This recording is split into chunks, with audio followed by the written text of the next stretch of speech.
Antena Zero.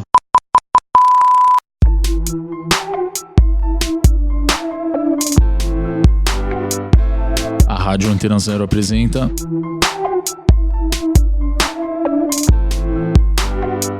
Nota de Rodapé.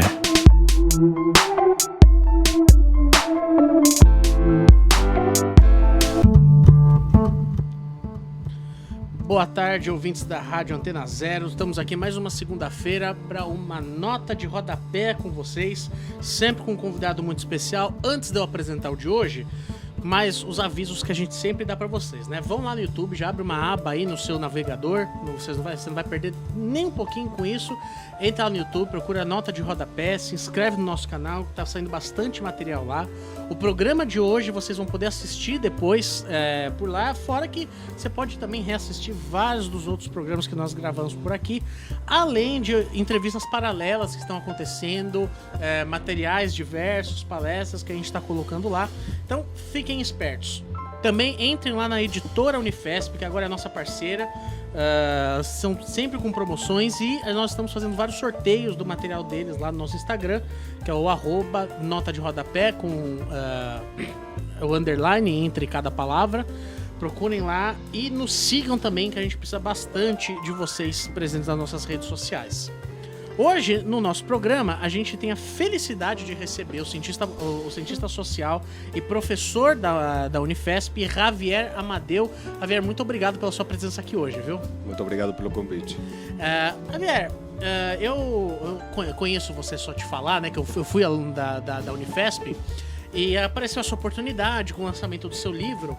Mas a gente quer saber bastante sobre você. Você não é brasileiro, você é argentino. E a gente quer saber aonde você nasceu na Argentina, o que fez você vir para o Brasil, como é que foi esse caminho, essa trajetória? Bom, a trajetória foi, digamos, uma combinação um pouco de acasos, de decisões escolhidas e também um pouco de acasos. Eu me formei na Universidade de Buenos Aires no ano de 1996, e aí a minha formação é em ciência política, porque lá na Universidade de Buenos Aires você tem um curso de graduação em ciência política. Ela não é uma área da sociologia, das ciências sociais? Não, então. ela é uma área separada. Sim. Inclusive, eles estão em faculdades diferentes. Aí tem a ver um pouco, digamos, com o processo de transição democrática. Durante o governo de Alfonsín, a carreira de ciência política foi formada um pouco no espírito de formar quadros para o futuro governo democrático do Dr. Alfonsín. Então ela surge mais ou menos em 84 para 85 e eu entrei na carreira em 92 e me formei em 1996. Aí pouco tempo depois de formado comecei a dar aula com o professor Atílio Borón, que é um dos principais cientistas políticos lá na Argentina, bastante conhecido também na América Latina. E aí surgiu a possibilidade interessante, existia um acordo de cooperação entre Argentina e Brasil, onde existiam bolsas da CAPES para professores universitários argentinos. Então era um acordo entre a CAPES e a Secretaria de Políticas Universitárias lá da Argentina, do Ministério da Educação. Então teve vários professores, nessa época praticamente o sistema de pós-graduação argentino estava muito pouco desenvolvido. Existiam alguns cursos como Flax ou alguns cursos na Universidade de Buenos Aires, mais na área de filosofia, mas a graduação era o centro do sistema universitário e a pós-graduação começava a se desenvolver. Então existia essa parceria e teve vários professores, eu e outros colegas que viemos na época, em 99, depois em 2000 e 2001, teve uma espécie de leva de professores que vieram para cá, que já davam aula na graduação e vieram a realizar aqui os cursos de pós-graduação. Teve vários colegas e de alguma forma uma espécie de pequeno fluxo migratório de argentinos da área de ciências sociais, mais de ciência política, que vieram aqui fundamentalmente para a Universidade de São Paulo. E uma pergunta, antes da gente já falar um pouco do seu caminho aqui no Brasil, mas eu acho muito interessante a gente sempre perguntar isso para os entrevistados. Qual que foi o contexto histórico na Argentina e por que você pensou naquele período em fazer o curso de ciência política? Qual que foram os motivadores disso no período? É um curso que faz muito sucesso lá? Olha, é um curso que começou em 84, 85. Então era parte do processo de democratização na Argentina. É recente. Na realidade eu não sou da primeira leva. Estou falando, digamos, do momento que se formou o curso em 84, 85, era o processo de democratização na Argentina.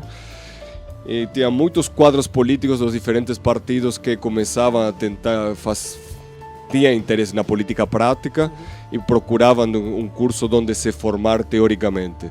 Então, não tanto na minha geração, mas um pouco a geração anterior, você tinha quadros do peronismo, do radicalismo, do Partido Comunista, do Partido Intransigente. Então, praticamente todas as turmas nessa primeira leva eram formadas por militantes políticos. Aí depois na minha turma também existia um interesse importante pela política em si, mas não existia tanto, digamos, uma filiação partidária dos estudantes. Mas você tinha uma militância política? Eu tinha militância política no movimento secundarista. Eu estudei num instituto, um colégio que estava vinculado com a Universidade de Buenos Aires e tradicionalmente bastante politizado também. Então eu comecei minha militância política no movimento secundarista e também muito influenciado pelo movimento de direitos humanos. No período que eu estava no colegial, a gente participava nas manifestações contra a obediência devida, contra o ponto final, que foram as duas leis aprovadas durante o governo de Alfonsín, que encerraram o processo de juízos militares e que depois vão dar lugar, digamos, ao indulto de Menem em 89.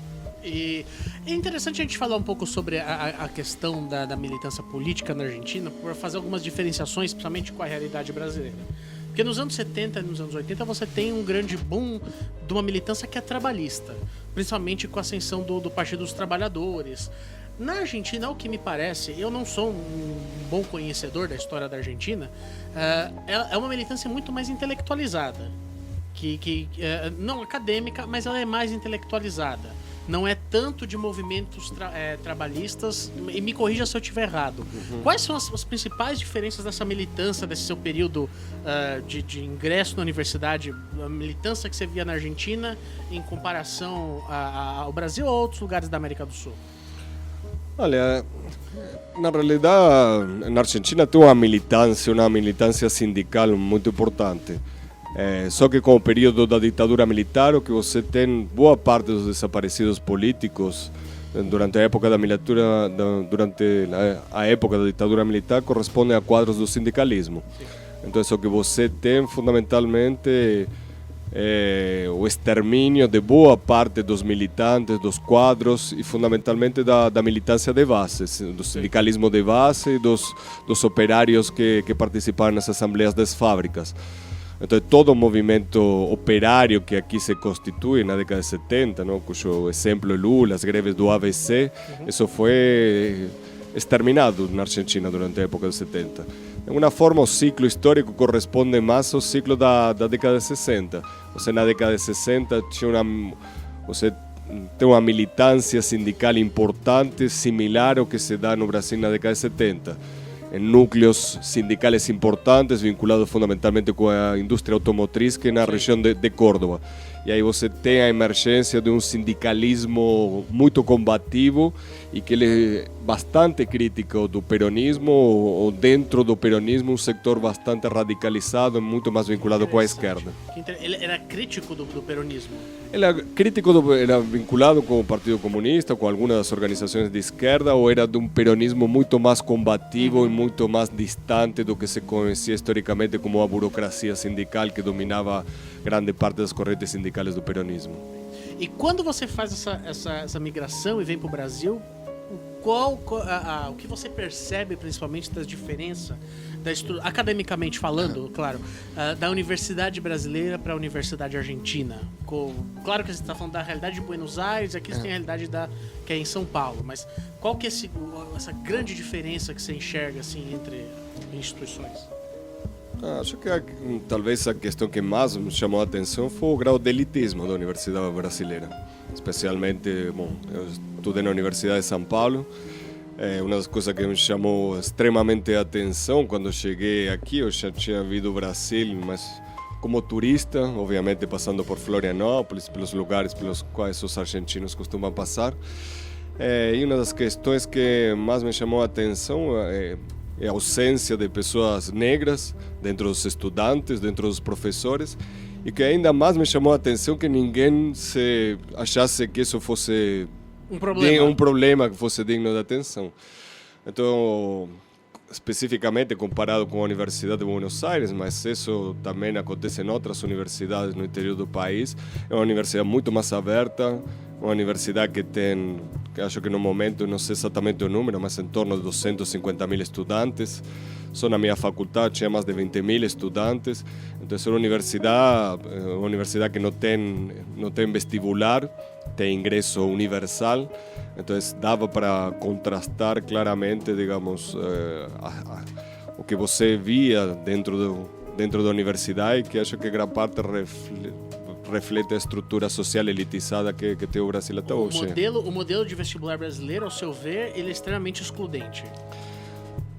Olha, acho que tem avançado bastante, mas se você faz, não é minha área, mas se você vê os números da quantidade de estudantes universitários em universidades públicas que tem o país, comparado para o número de pessoas em idade de estudar em universidades, no ciclo terciário, é extremamente pequeno, comparado com outros países do mundo, inclusive com a América Latina, com países como a Argentina, como o México, como o Uruguai, que são países onde todo o sistema universitário está muito mais universalizado comparado com o Brasil. Ainda, apesar da expansão que a gente viveu nos últimos 10 anos. Porque você chegou no período de expansão das universidades federais. Na realidade, eu cheguei um pouco antes do período de expansão. Eu cheguei no final do governo Fernando Henrique Cardoso. Sim. Eu cheguei em 1999. E o Lula vai ganhar as eleições em 2013, e o período de expansão vai ser ainda bastante posterior. E você já veio para assumir como professor, para trabalhar como docente, ou você veio para fazer doutorado? Como é que foi o começo? Não, eu vim para fazer doutorado. Digamos, eu dava aula, era professor de uma disciplina de teoria política 1, que é teoria política clássica, no curso de ciência política. Aí existia essa parceria entre a CAPES e a Secretaria de Políticas Universitárias da Argentina. E tinha a possibilidade de ter bolsa para estudar aqui no Brasil, para fazer doutorado. Então eu vim aqui fazer doutorado, em princípio, simplesmente para ter o título e continuar dando, porque o compromisso inclusive era voltar para a Universidade de Buenos Aires. Você planejava voltar? Eu planejava voltar. E aí caiu nessa armadilha de vir e acabar ficando, né? Caí um pouco na armadilha. Também eu cheguei aqui em 1999. Eu acabei o doutorado em 2005, mas no meio teve a crise de 2001 na Argentina. Então foi a crise praticamente econômica mais grave da história moderna da Argentina. As condições eram extremamente difíceis do ponto de vista econômico. Aí as coisas aqui começaram a acontecer, dar certo. Aí depois, faz 10 anos, eu consegui, aí dentro do processo de expansão das universidades federais, a Unifesp abriu um conjunto de campus dentro da área de ciências, um curso de ciências sociais. Eu tive a possibilidade de fazer o concurso e me efetivar como professor. E você conseguiu dar aula aqui antes de entrar na Unifesp? Não, eu trabalhei durante um período. Eu dei aula em algum momento, mas assim, mais como atividade de militância na Escola Nacional Florestan Fernandes, a escola de formação do MST. Trabalhei no Conselho Latino-Americano de Ciências Sociais, em cursos à distância. Mas do ponto de vista da aula dentro da universidade foi a partir do concurso. Como é que funcionava esse último curso que você falou? Eu não entendi. Era um curso que você dava à distância, mas como é que funcionava? Qual era o intuito dele? Eu nunca tinha ouvido falar. Na realidade, esse era um curso no interior do Conselho Latino-Americano de Ciências Sociais. O Conselho Latino-Americano, uma rede de centros de pesquisas, programas de pós-graduação, institutos, que tem sede em Buenos Aires e que ele oferta cursos EAD, cursos à distância. Que legal. Então tem um curso sobre teoria marxista hoje, que também foi publicado um livro. O livro aqui foi publicado pela Expressão Popular, acho que ainda tem alguns exemplares por aí rodando. Então, durante 2 anos, a gente ofertou esse curso, que era um curso à distância para estudantes de pós-graduação e de graduação de toda a América Latina. E lá na Unifesp, você está praticamente desde a abertura do campus, né, desde 2007. Você... quais tipos de atividades você tem desenvolvido lá? Existem grupos de estudo que você comanda? Como basicamente tem funcionado ali a sua atividade? Eu estou desde 2010 lá na Unifesp. O curso tem 2-3 anos antes de eu ter entrado. Eu tenho desenvolvido várias atividades, grupos de pesquisa, o grupo de pesquisa chamado Crítica e Emancipação, que a gente teve com alguns outros docentes lá no início das atividades do campus. Aí depois, no ano de 2013, eu fui trabalhar com a atual reitora da Universidade Federal de São Paulo, a doutora Soraya Smiley. Eu trabalhei na chefia de gabinete junto com ela, e aí eu continuei desenvolvendo um conjunto de atividades, das quais foi, durante um longo período, coordenar o Centro de Arqueologia e Antropologia Forense da Unifesp. Ele foi fundado no ano de 2014, a partir de algumas iniciativas e de atividades que a gente vinha pensando e desenvolvendo, mas fundamentalmente a partir de um acordo de cooperação que foi feito entre o governo federal, era outro governo federal, entre a Prefeitura de São Paulo, também outra prefeitura, e a Universidade Federal de São Paulo, para realizar o processo de identificação das ossadas da vala clandestina de Perus. Então, a partir desse acordo, a gente trouxe as 1.057 caixas com ossadas, a gente alugou espaço, reformou e montou um laboratório para começar com esse processo de identificação. Então, durante bastante tempo eu fiquei responsável, representante da Unifesp no comitê gestor do grupo de trabalho Perus e também como coordenador do Centro de Arqueologia e Antropologia Forense. Esse projeto das ossadas tem publicação, produção? Se alguém quiser saber dos resultados ali, onde pode procurar? Na realidade, o resultado, a gente foram identificados 2 desaparecidos políticos que estavam sendo procurados. Aí na página do centro tem algumas informações e outras informações eles estão vinculadas com a Comissão Especial de Mortos e Desaparecidos. Esse projeto está vinculado fundamentalmente com a comissão. Agora, obviamente, desde a mudança de governo, ele tem passado por inúmeros problemas. Agora, inclusive, existe a possibilidade de descontinuidade dos trabalhos. Mas a gente, desde 2014, acho que a gente conseguiu desenvolver um projeto que é bastante inédito no Brasil, um projeto em um certo sentido bem sucedido, mas que também colocava as enormes dificuldades no processo de busca e identificação dos desaparecidos políticos no Brasil. Que seria um absurdo se acontecesse, porque esse é um tipo de trabalho, e isso é uma coisa que eu percebo que os historiadores, às vezes, é uma dificuldade da classe de conseguir expor com clareza enfim, a produção prática do que a gente faz, né? Explicado o que a gente faz, o porquê o que a gente faz é importante. E nesse caso está desenvolvendo um trabalho que ele é extremamente prático e, de fato, com resultados extremamente palpáveis, que é reconhecer corpo, é trabalhar com ossada. E, de fato, existe uma tentativa muito forte do governo de apagar memórias, né? De lidar. Como, na perspectiva, a gente pergunta sempre isso para historiadores, mas na sua perspectiva como cientista social, cientista político, como é que você lida com essa questão do novo governo? Apesar de a gente falar política mais para frente, mas como é que você lida com essa questão de como o governo lida com a memória do país, e principalmente de uma memória que a gente vem de ditadura, de repressão? Qual a forma que você enxerga isso? Bom, claramente, digamos, existe uma tentativa de...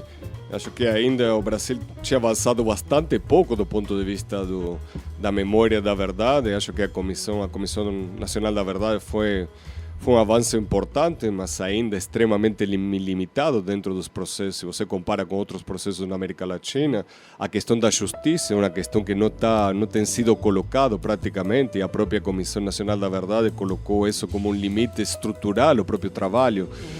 Então, dentro do governo Lula, do governo Dilma, você tinha alguns avanços que eram extremamente tímidos. com a Comissão da Verdade, a possibilidade de realizar o processo de identificação das ossadas de perus. A partir do golpe contra o presidente Dilma, você já vai ver os limites que estão sendo colocados. E o que você vê agora, praticamente, é a tentativa de desmonte, de ataque e de uma revalorização completa do período da ditadura militar e um retrocesso em todos os campos do âmbito dos direitos humanos, passando pelos indígenas, passando pelos negros, pelas mulheres, pela questão dos desaparecidos políticos, pela violência, o nível de violência que não faz mais do que aumentar no país. Então você claramente uma pauta de retrocesso e de ataque a todas as conquistas, as tímidas conquistas que o Brasil conseguiu nos últimos anos na área de direitos humanos. Como a gente vai falar mais de política, eu vou mudar um pouco o foco dessa pergunta. Como a população argentina, de forma geral, claro, não tem como a gente generalizar, mas como é que a população argentina lida com a memória da sua ditadura militar e qual que você vê que são as principais diferenças da forma que se lida com essa memória do povo argentino para o povo brasileiro? Olha, posso dar um exemplo prático. Quando foram 50 anos do golpe militar aqui no Brasil, teve uma manifestação lá no Doicote. Acho que devia ter umas 200, 300 pessoas. Fundamentalmente, pessoas da militância do período, filhos, familiares ou pessoas diretamente vinculadas com a questão dos direitos humanos. A gente montou a Comissão da Verdade lá na Unifesp também, a Comissão da Verdade de Marcos Lindenberg. E alguns dos membros da comissão fomos na Argentina na época, no aniversário do golpe, que é 24 de março. Aí fizemos contato com a equipe argentina de antropologia forense, com as abuelas de Plaza de Mayo, visitamos alguns dos locais de memória, especificamente o ex-local da ESMA. E quando a gente participou, estava lá no dia 24 de março, a manifestação ela deve ter uns 20 quarteirões. Aí separada, tinha a manifestação dos grupos kirchneristas e tinha a manifestação dos grupos de esquerda que eram críticos do kirchnerismo, mas era um elemento de consenso, digamos, entre os setores de esquerda, o governo, os setores progressistas. E o que você via fundamentalmente as pessoas muito jovens, pessoas universitárias, pessoas do colegial participando e com uma presença clara do que significou para a Argentina o golpe militar, as consequências do golpe militar e uma clara consciência de que essa história não podia repetir-se. E por que você, quais fatores você atribui essa grande diferença da forma de lidar com essa memória entre argentinos e brasileiros? Olha, essa é uma pergunta difícil, acho que... Ninguém vai brigar com você, fica tranquilo. Não é a questão de brigar, realmente precisaria entender um pouco melhor, digamos, a dinâmica, as dinâmicas sociais. Eu acho que lá na Argentina, digamos, a questão da ditadura militar foi uma questão que tem perpassado a memória histórica de toda da sociedade como um todo. Você ainda vê que sequer a própria direita na Argentina faz, ainda que tenha vínculos, ainda que Macri, por exemplo, tenha as empresas de Macri tenham se enriquecido durante a época da ditadura militar, fundamentalmente através de negócios com o Estado e fundamentalmente com o pai, ainda assim os setores de direita, não sei, uma direita muito marginal, ninguém vai reivindicar a ditadura militar. Você talvez pode não fazer uma crítica muito radical do período que aconteceu, mas existe um grande consenso social de que ditadura nunca mais. Aqui, digamos, acho que talvez fora do período da anistia, mais do período da democratização, a questão da luta da luta pela memória, da luta contra os fatos acontecidos durante a época da ditadura militar ficou muito restringido ao setor vinculado com os familiares de mortos e desaparecidos. Ela não conseguiu, de alguma forma, transcender para outros setores sociais. Ela não conseguiu, por exemplo, talvez construir essa ponte entre a violência do passado e a violência do presente. entender, digamos, que o aparelho que massacrou as pessoas durante a época da ditadura militar continua operando hoje, digamos, nas periferias e nas favelas. Esse tipo de vínculo entre familiares da época da ditadura militar e familiares da violência de Estado hoje, por diferentes razões que seriam difíceis e complexas de entender, ela não conseguiu ser construída. E que, de alguma forma, em algum sentido bastante evidente, porque se você pensa na polícia militar, na estrutura da polícia militar, no que aparece na Constituição Nacional como a polícia militar como sendo forças auxiliares do exército, é claro que a estrutura institucional da repressão hoje está claramente vinculada com o período da ditadura militar. Mas isso é muito interessante ouvir essa forma que você coloca essa questão, mas talvez foi algo que no Brasil, talvez por um tempo se pensou também que esse fantasma da ditadura ele estaria enterrado. E que as vozes de pessoas que são, eu posso dizer assim, saudosas desse período, ou que ainda não viveram o período, mas possuem uma narrativa muito positiva acerca disso, ficaram caladas por muito tempo. E que encontrou em pequenos personagens, como o Bolsonaro era pequeno, de certa forma um ressoar dessa memória, dessa narrativa que traz isso. Na Argentina, você não vê esse risco também de personagens que hoje podem parecer irrisórios, mas que bradam a favor de tudo aquilo que a ditadura representava? Você não vê um foco desse tipo começar a ganhar voz ali? Olha, existem alguns grupos, especificamente um dos candidatos presidenciais nas últimas eleições que aconteceram em outubro desse ano, tem uma visão, uma reivindicação do período da ditadura militar, mas ele é completamente irrelevante do ponto de vista político hoje na Argentina. E como eu falei, digamos, o sector, a direita na Argentina é uma direita muito mais vinculada, muito mais liberal. Sim. Então eu acho... Não liberal que nem o liberal brasileiro, que é conservador, né? Mas não, liberal de liberal no econômico, inclusive liberal... tem algumas questões conservadoras, não? Mas acho que é muito mais liberal comparado com o Brasil. Temos um governo de direita, como o direito de Macri, ainda que grande parte do governo fosse contra, ele enviou um projeto para a despenalização do aborto. Então, o que seria completamente impensado em um governo como Bolsonaro. Acho que tem um elemento de caráter democrático, obviamente com seus limites, com seus problemas. Não estou falando que a direita na Argentina seja democrática, mas se você compara, digamos, com direita em outros lugares, e obviamente a comparação com o Brasil é inevitável, eu acho que existe esse consenso na Argentina que o autoritarismo deve ser deixado de lado do ponto de vista da vida política e que existe um consenso democrático com certos valores, pelo menos até hoje. Também não vou falar que isso vai se manter, mas pelo menos até hoje eu consigo ver, digamos, um certo consenso democrático muito mais amplo. Agora vamos ao ponto, né, do porquê que essa entrevista está acontecendo. Lançou um livro recentemente chamado Violência de Estado na América Latina. Para quem está no YouTube, vai dar uma olhada na capa agora. Assim que acabar esse programa, o livro vai tá em sorteio lá no nosso canal, no nosso perfil no Instagram. Então vão para lá, já fiquem espertos, vai ter uma dedicatória do professor Javier lá. Então já vão procurar. A gente agradece bastante a editora Unifesp que nos enviou a cópia do livro. Inclusive, ela está lá à venda na própria editora. Entre no site da editora e comprem, caso você não ache que você vai ser muito sortudo para ganhar o sorteio. Então, aproveitem lá. Javier, da onde veio essa ideia do livro? Você organizou. Então, eu estava dando uma lida ontem, né? O livro chegou há 2 dias para mim.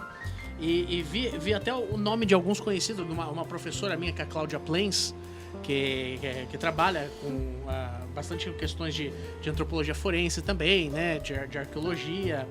E tava vendo que são temas bastante diversos para entender de fato essa violência que você define.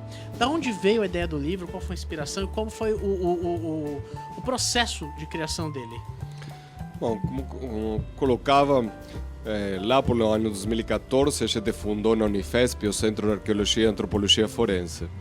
Então, a partir desse período, a gente começou com o processo de identificação das ossadas da bala clandestina de Perus. E aí, aí surgiu a possibilidade, houve um edital internacional. Existia uma preocupação dentro da Secretaria de Direitos Humanos do governo da presidente Dilma de tentar entender o vínculo entre a violência do presente e a violência do passado. Então, houve um acordo entre a Secretaria Nacional de Direitos Humanos e o Conselho Britânico e foi lançado um edital sobre a antropologia forense e violência de Estado para apresentação de diferentes projetos. Então, a gente apresentou um projeto sobre violência de Estado no Brasil, especificamente para fazer uma análise dos crimes de maio de 2006 na perspectiva da antropologia forense e da justiça de transição.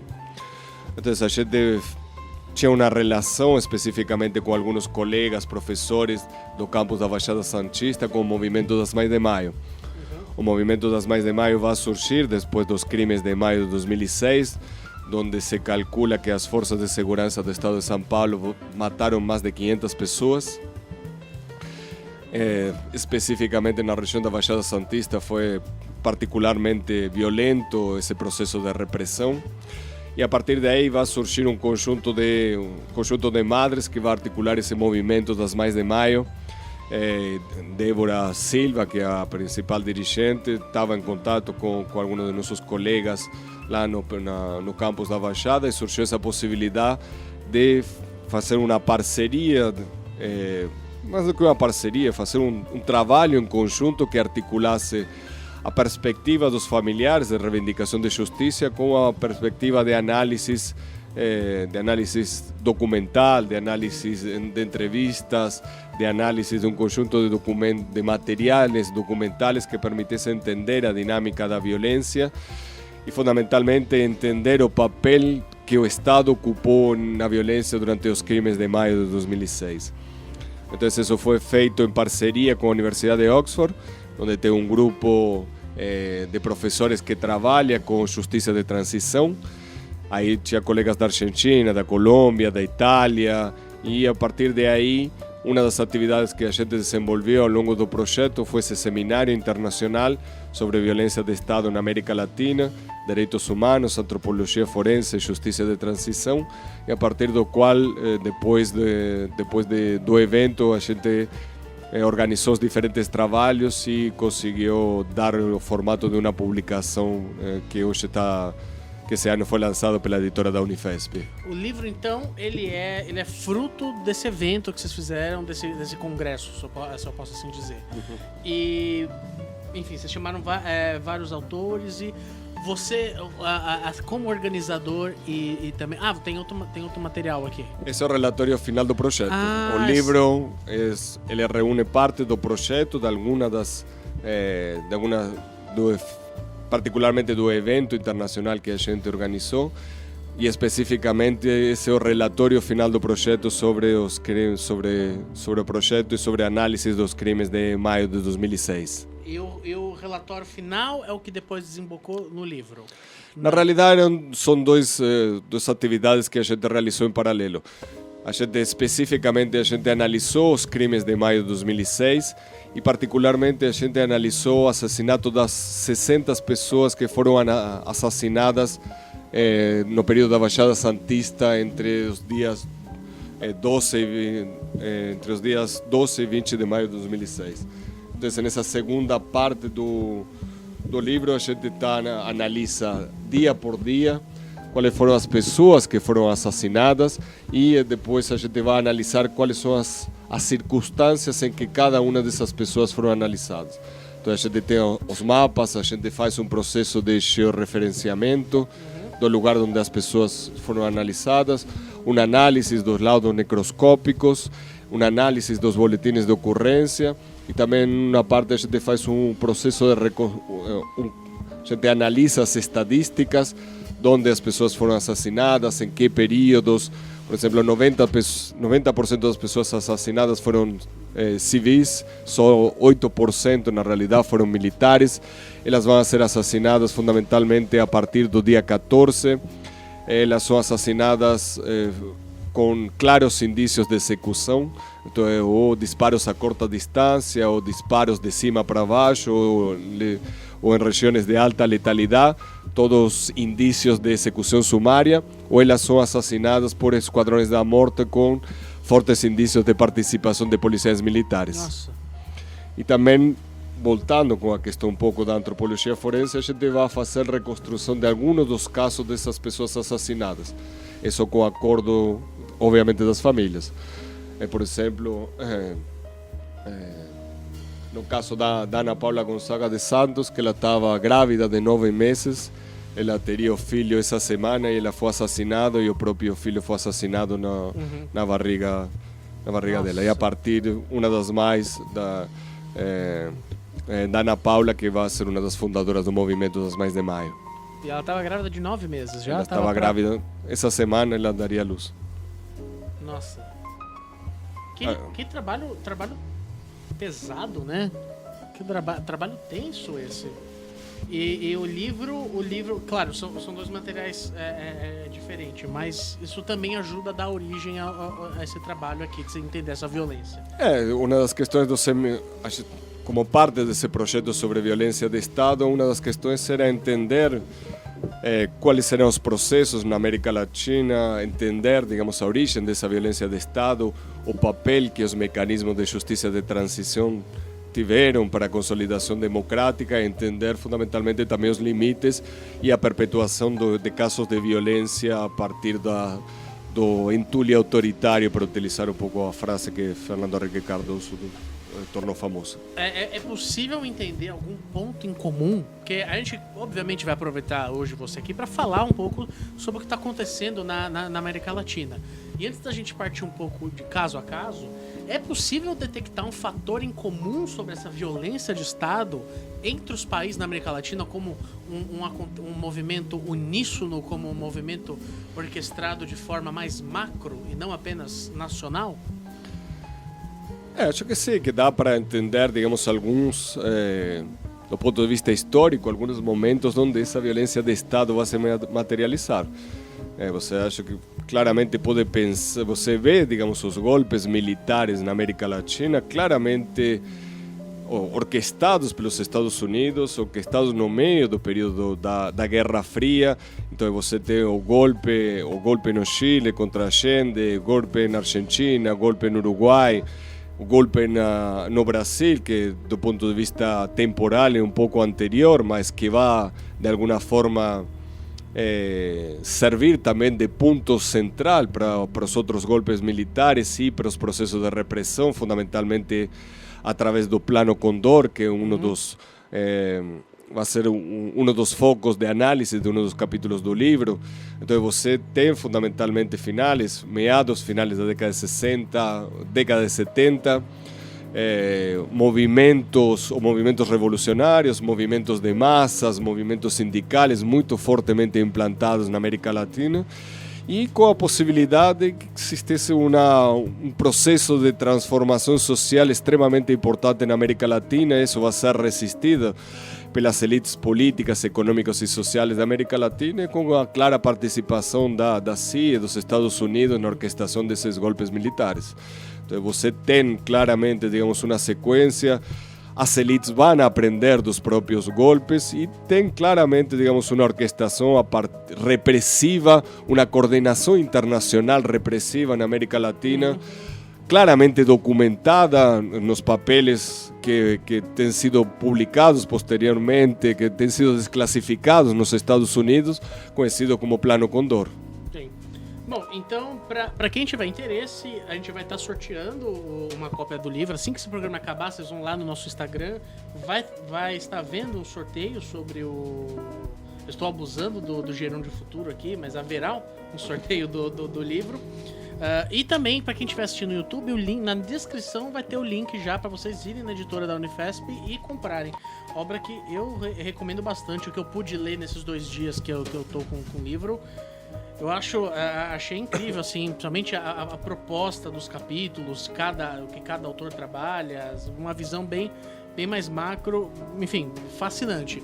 Agora, aproveitando que você está aqui, mais cedo a gente gravou com uma pequena entrevista, né, com o Roger, que é de família boliviana, e que o primo dele tá liderando lá o movimento ultra-religioso na Bolívia. Ele vai ser candidato a presidente, o seu primo?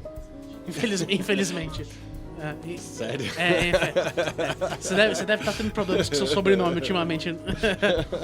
E queria entender que você explicasse pra gente esse desenho na América Latina, o que está acontecendo, porque você tem movimentos como a Bolívia, que, enfim, derrubou o Evo Morales em situações extremamente questionáveis.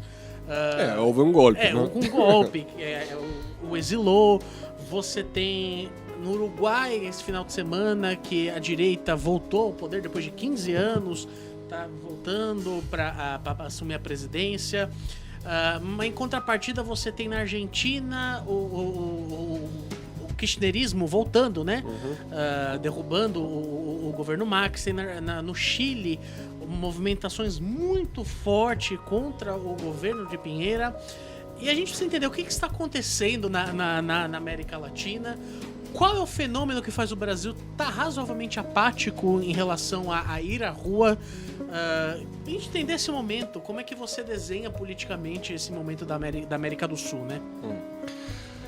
Olha, eu acho que... Uma pergunta cabeluda, né? Bom, eu não saberia responder, mas já que estamos aqui, a gente pode tentar pensar algumas questões. Realmente a gente acho que está num momento complexo, num momento de transição. A gente viu na América Latina, talvez nos últimos 10, 15 anos, o surgimento de um conjunto de governos progressistas, outros vão chamar ola rosa, neodesenvolvimentistas, existem diferentes caracterizações. E que a gente vê, digamos, um certo movimento contrário em alguns casos. No caso da Argentina, teve um triunfo de Macri, isso 4 anos atrás. Depois o golpe contra Dilma, o governo Temer, agora o triunfo do Bolsonaro, faz um ano atrás. No caso de Chile, também a mudança de Bachelet para Piñera. Então, eu acho que você tem na América Latina uma situação ainda bastante complexa e bastante ambígua. O que acho que tem algumas questões em comum, você tem movimentações no Equador, movimentações em Peru, movimentações no Chile, movimentações na Colômbia, que são claramente contra políticas neoliberais. Eu acho que o Chile é o melhor exemplo, digamos, de aplicação de políticas neoliberais, tanto que o próprio Paulo Guedes é um fervente defensor das políticas neoliberais aplicadas no Chile. O Chile foi, de alguma forma, o laboratório onde as políticas neoliberais foram aplicadas na América Latina. Ele que aprendeu bastante no governo Pinochet, né? Esteve por lá. Né? Exatamente, ele esteve no governo Pinochet e foi a tentativa mais radical de aplicação de um programa neoliberal. Digamos, boa parte dos Chicago Boys, pessoas, economistas que se formaram no Chicago, que é o centro do pensamento neoliberal nos Estados Unidos, tentaram aplicar essas receitas no Chile. E você tem no Chile, digamos, uma das sociedades mais pró-mercado na América Latina. Então, essa educação, o movimento dos estudantes a favor das reformas da educação começa no Chile uns 3, 4 anos atrás. Você tem questões vinculadas com a saúde, com as pensões e com as questões vinculadas com a educação. Então você tem uma sociedade extremamente neoliberal no Chile e o que aparece é a eclosão, de alguma forma, uma espécie de segundo momento das manifestações estudantiles contra a continuação do modelo neoliberal no Chile. E você vê que sequer o Partido Socialista foi capaz de ter uma alteração sistemática do modelo econômico neoliberal aplicado no Chile. Então você vê pela primeira vez talvez uma crise econômica e social que se transforma em crise política no Chile. Exatamente, vale a pena chamar a atenção que o caminho pelo qual o Paulo Guedes está tentando levar o Brasil. Sim. Então, essa reforma do sistema de pensões, a previdência, uma tentativa também de ataque ao sistema único de saúde, a tentativa também de desmontar o sistema universitário e a educação como todo. Então, essa tentativa de levar o Brasil naquele sentido.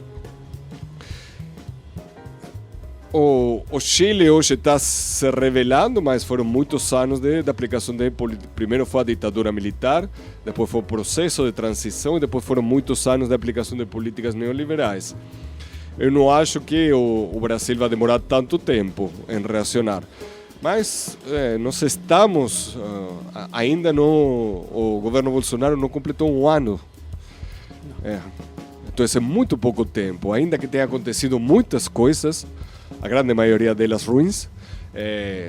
A gente não pode esquecer que o governo, com todos os problemas, com todas as fake news, com todas as manipulações da imprensa, etc., o governo Bolsonaro foi apoiado pela maioria da população que votou nele. Sim.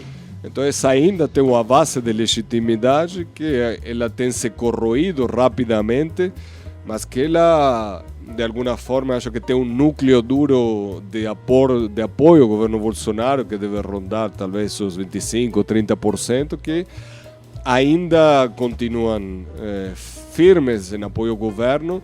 Acho que também as forças de esquerda e progressistas ainda não conseguiram entender exatamente o que aconteceu nesse país nos últimos anos. Não que eu tenha entendido, mas acho que dá para ver, digamos, uma certa desorientação, digamos, uma questão talvez muito centrada na disputa institucional, que não sei se é a melhor estratégia para pensar um enfrentamento contra o governo. Mas existem muitas diferenças estruturais do que acontece no Chile e do que ocorreu na Argentina. Que agora você tem o Fernandes aí que vai assumir como presidente. Você consegue entender como é que... explicar pra gente como é que foi esse processo de derrocada da Cristina Kirchner e agora ela voltando como vice, ou o Fernandes voltando. O que acontece nesses 4 anos de governo Macri, que não são tão drásticos assim como os de Piñera, e por que agora a Argentina ela consegue voltar para esse caminho, digamos assim, de um governo de esquerda, posso dizer, apesar que existem muitas críticas da própria esquerda ao kirchnerismo lá. Olha, a gente tem que entender que a última, pelo menos na minha avaliação, o Macri vai conseguir no primeiro turno das eleições em torno de 30 e poucos, não lembro exatamente os números, 30 e pouco, 40%. Então, o primeiro turno foi ganhado pelo peronismo na Argentina, nas eleições passadas. Eu acho que em grande parte, digamos, o peronismo foi que perdeu a eleição mais do que Macri ganhou a eleição. A estratégia eleitoral do peronismo, digamos, existiam muitas tensões internas. A Cristina Kirchner colocou Daniel Scioli, que era um candidato péssimo na minha avaliação, o candidato para governador de Buenos Aires, que na Argentina se conhece como a mãe de todas as batalhas, um candidato pior ainda. Então, por segunda vez na história da redemocratização na Argentina, o peronismo perde o estado de Buenos Aires. Então, houve uma série de erros, de questões de esgotamento um pouco também do governo, esgotamento também econômico do governo, erros eleitorais, mas a polarização, o peronismo nunca deixou de ter uma base eleitoral de menos de 40%. Se você suma isso, que os últimos 2 anos na Argentina foram anos extremamente ruins do ponto de vista econômico, o cálculo que a inflação esse ano vai fechar em torno de 60%, com a queda do PIB de 2-3%, o dólar passou de 20 pesos para 63, 62, 63, o que explica a derrota do governo vai ser fundamentalmente a crise econômica. Que você tem um peronismo que nunca deixou de ser forte, a figura da Cristina Kirchner, e o que aconteceu fundamentalmente foi uma excelente estratégia eleitoral também do peronismo. Uma crise econômica forte na Argentina e uma excelente estratégia eleitoral que fez que a Cristina deixasse de ser candidata a presidente, ela vai ser candidata a vice. E aí aparece toda uma discussão até que ponto ela que vai comandar grande parte do governo. E isso reunificou o peronismo. Dizem muito que o Fernandes é o poste dela, né? Eu não chegaria a falar que é o poste, mas que ela vai manter, digamos, o controle do Senado e vai manter o controle da Câmara dos Deputados. Boa parte dos ministros provavelmente vai responder a ela, então vamos ver como se dá essa dinâmica interna. Sim. Mas fundamentalmente o que aconteceu foi que um dos setores do peronismo que tinha rompido com o kirchnerismo, que é o setor liderado por Massa, ele voltou.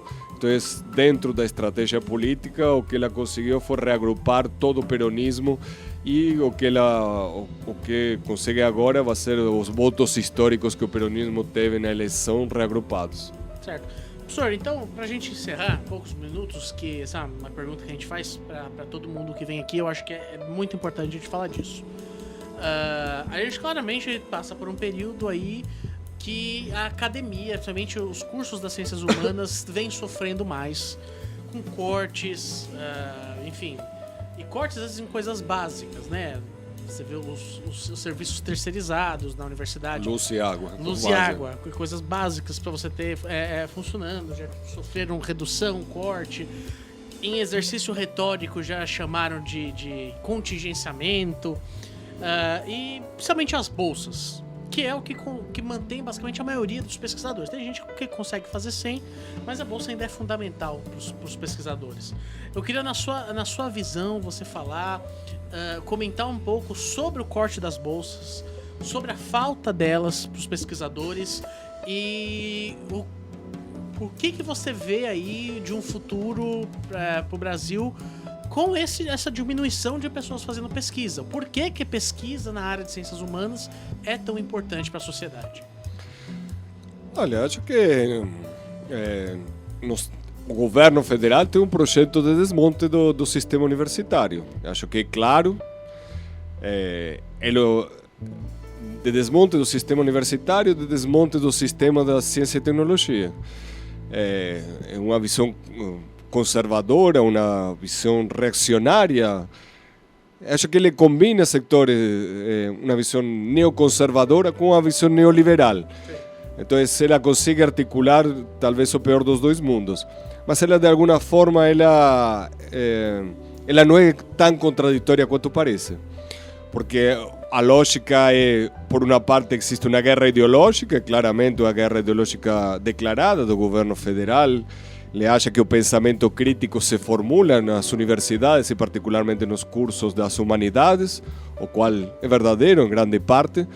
Então existe uma disputa ideológica claramente entre o governo e um pensamento crítico, um pensamento que tenta de alguma forma lidar com as questões. E por uma parte esse processo de desmonte do sistema público completamente funcional com a lógica neoliberal. Então você vai ter, digamos, os cortes na educação, eles são funcionais para pensar, digamos, o pagamento da dívida ou outro tipo de programas vinculados com o governo federal ou simplesmente de recortes fundamentais das funções estatais de forma tal de uma ampliação de uma lógica de mercado nas áreas de saúde e nas áreas de educação. Eu acho que isso é funcional, eu acho que nós vamos passar isso, infelizmente, pelos próximos 4 anos. Eu acho que a gente tem tentado resistir da melhor forma, eu acho que isso é fundamental. E acho que a estratégia fundamental é que a gente precisa explicar para a sociedade a importância do conhecimento, a importância da educação pública, a importância da saúde pública. E acho que isso continua ainda sendo uma assinatura pendente. Acho que ainda as pessoas comuns não entendem a importância que tem a educação e a saúde pública para o país e para o desenvolvimento nacional. Tá certo. Bom, professor Javier, a gente agradece muito a sua presença aqui. Obrigado por ter estado, a generosidade de ter compartilhado aqui do seu tempo, do seu conhecimento. A gente aqui no Nota de Rodapé fica muito agradecido, viu? Muito obrigado pelo convite. Tá certo? Então, vão lá no nosso Instagram pra gente já acompanhar o sorteio aqui. Não se esqueça de se inscrever lá, se inscrever no nosso canal do YouTube. Daqui uns dias essa conversa vai estar inteira lá, filmada para vocês. Então, até segunda-feira que vem, fica agora com a programação da Rádio Antena Zero.